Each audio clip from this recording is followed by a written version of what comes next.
श्री रामनवमी एक महत्वपूर्ण त्योहार। राम शब्द जन्म से लेकर मरण तक आदमी के साथ रहता है। आखिर राम ही सत्य है। तो क्या है रामनवमी और क्यों मनाई जाती है इतने शान से? चलिए जानते हैं आज इस वीडियो में। नमस्कार दोस्तों, मेरा नाम है जय और आपका स्वागत है एक और नई वीडियो में। दशरथ राजा, इनका विवाह हुआ कौशल्या के साथ। इनकी कौशल्या के अलावा मुख्यतः दो और पत्नी थी, सुमित्रा और कैकेयी। राजा दशरथ परेशान रहते थे क्योंकि उन्हें कोई संतान नहीं थी। तो एक दिन इन्हें अर्धरात्रि में एक सपना आता है और उन्होंने उस सपने में देखा उन्होंने एक बालक की हत्या की और उस बालक के माता पिता ने आप पुत्रहीन मरोगे ऐसा राजा दशरथ को श्राप दिया। और ऐसा सपना आने के बाद उनकी निद्रा खुल गई और वापस उन्हें ऐसा सपना ना आए इसके भय से उन्हें नींद नहीं आ रही थी। तो राजा दशरथ अपने कक्ष से निकलते हैं और अपना धनुष्य ले अपने घोड़े पर सवार हो जंगल की तरफ जाते हैं और वहां वो एक सरोवर की तरफ शिकार करने बैठ जाते हैं। वहां से श्रवण नामक एक बालक अपने बूढ़े माता पिता इन दोनों को एक तराजू जैसे में बिठा के और उनका भार अपने कंधों पे ले वृद्ध माता पिता की आखिरी इच्छा पूरी करने धाम यात्रा पे जा रहा था। तब श्रवण बालक को उनके पिता बोलते हैं, पुत्र श्रवण, हमें चले हुए काफी देर हुई है और मुझे प्यास लगी है, तो मुझे जल पिला दो। दुर्दैव ऐसा था, श्रवण बालक के माता पिता देख नहीं पाते थे। तब पुत्र श्रवण एक पेड़ के पास रुकता है और जल का प्याला देखता है, परंतु उसमें जल नहीं होता। तब श्रवण उनके माता पिता को कहता है कि आप यहीं रहना, मैं अभी जाता हूँ और ये जल प्याला भर लाता हूँ। और जलाशय ढूंढकर श्रवण प्याला भरने लगता है। इतने में राजा दशरथ को लगता है कोई जंगली पशु वहां आ गया और वो धनुष्य से तीर छोड़ते हैं। और जैसे ही वो तीर श्रवण बालक को लगता है वैसे ही एक मनुष्य आवाज आती है और राजा दशरथ भाग के वहां जाते हैं। तब वो वहां देखते हैं एक बालक के सीने में तीर लगा है और वो अपनी आखिरी सांसें गिन रहा है। और तब उनके पैरों तले जमीन निकल जाती है।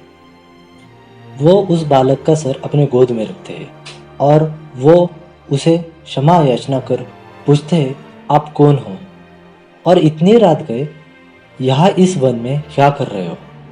तब बालक उत्तर स्वरूप में बोलता है, मैं श्रवण हूँ।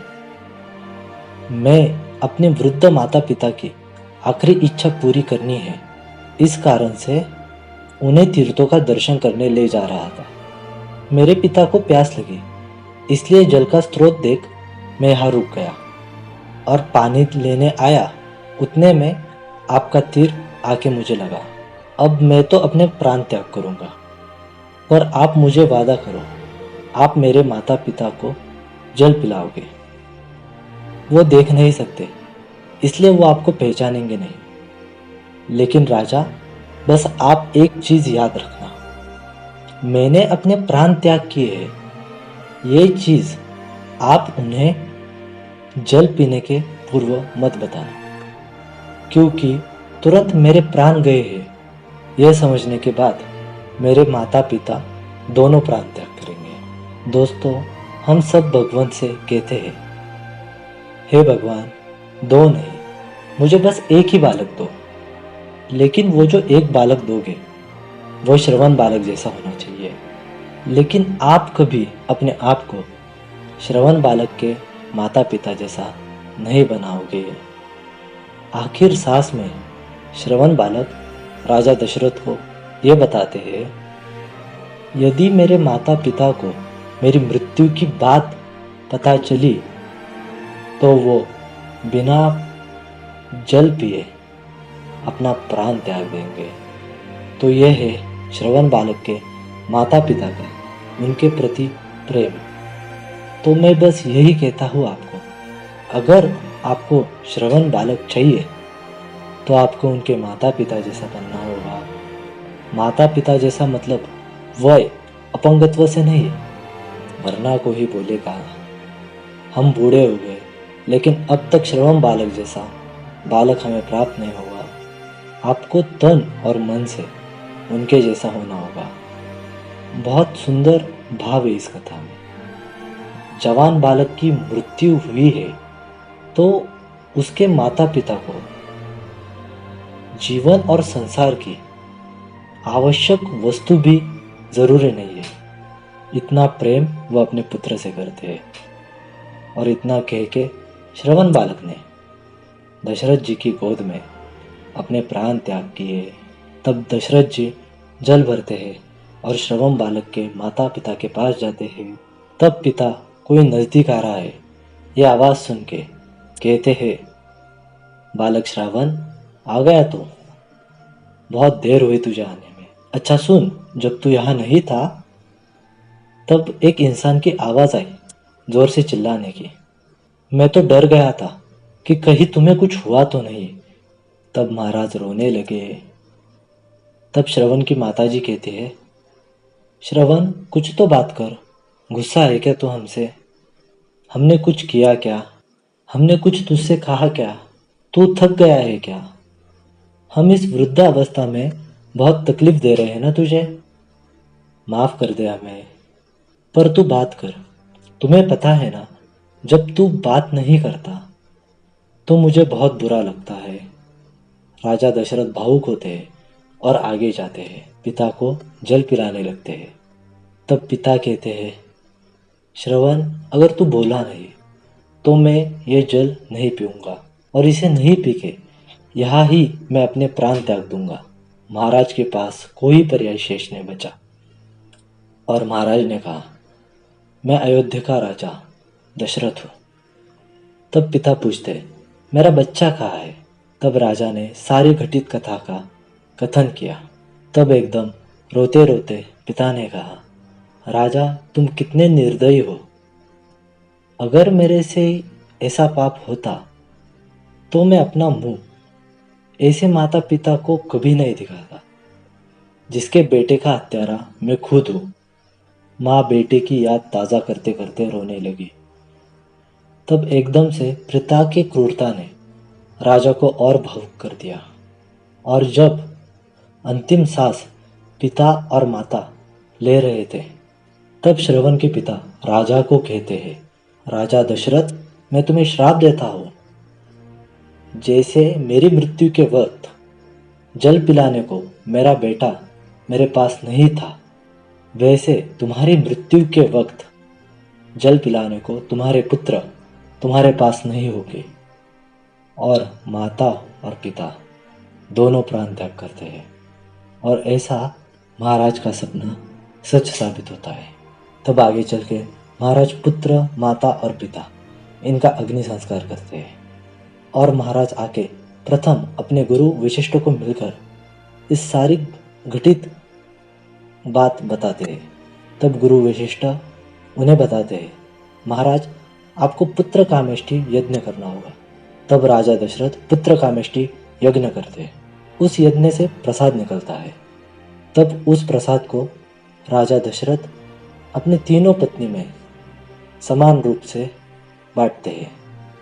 प्रथम कौशल्या को प्रसाद देते, द्वितीय सुमित्रा को प्रसाद देते और तृतीय कैकेयी को प्रसाद देते हैं। परंतु एक पंछी कैकेयी का प्रसाद छीन वहां से उड़ जाता है। तो वो पंछी आखिर गया कहाँ? उसकी कथा आपको अगले रविवार हम बताएंगे। तो कैकेयी माता वहां रोने लगती है कि उनका प्रसाद वो पंछी छीन ले गया।